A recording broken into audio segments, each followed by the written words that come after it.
ബാങ്കിൽ നിങ്ങൾക്ക് വലിയൊരു എമൗണ്ട് എഫ് ഡി ഉണ്ട്. അപ്പോൾ പാൻ ഇല്ല എന്നതുകൊണ്ട് 20%-ലധികമാണ് TDS പിടിച്ചിരിക്കുന്നത്. അത് എങ്ങനെ റീഫണ്ട് ആക്കാം എന്ന് നമുക്ക് നോക്കാം. ആദ്യം നിങ്ങൾ ചെയ്യേണ്ടത് നിങ്ങളുടെ പാൻ നമ്പർ ബാങ്കിൽ അപ്ഡേറ്റ് ചെയ്യുക എന്നുള്ളതാണ്.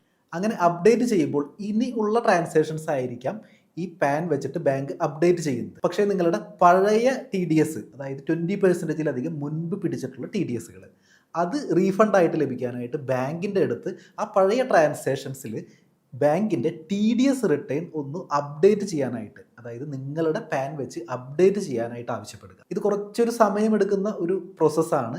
എങ്കിൽ പോലും നിങ്ങളുടെ ആ പഴയ ട്രാൻസാക്ഷൻസിൽ നിങ്ങളുടെ പാൻ നമ്പർ റിഫ്ലക്റ്റ് ചെയ്ത് കഴിഞ്ഞ് കഴിഞ്ഞാൽ നിങ്ങൾക്ക് ആ കംപ്ലീറ്റ് എമൗണ്ട് TDSഉം റീഫണ്ടായിട്ട് ലഭിക്കുന്നതാണ്. അപ്പോൾ അതിനുശേഷം നിങ്ങൾ ഇൻകം ടാക്സ് റിട്ടേൺ ഫയൽ ചെയ്യുക, റീഫണ്ട് നേടുക. ഇതുപോലെയുള്ള ഫിനാൻസ് അപ്ഡേറ്റ്സ് മിസ് ആവാതെ കാണാനായിട്ട് നമ്മളുടെ വാട്സപ്പ് കമ്മ്യൂണിറ്റിയിൽ ജോയിൻ ചെയ്യാം. അതിൽ ജോയിൻ ചെയ്യാനുള്ള ലിങ്ക് ഞാൻ ഫസ്റ്റ് കമൻ്റ് ആയിട്ട് പിൻ ചെയ്തിട്ടുണ്ട്.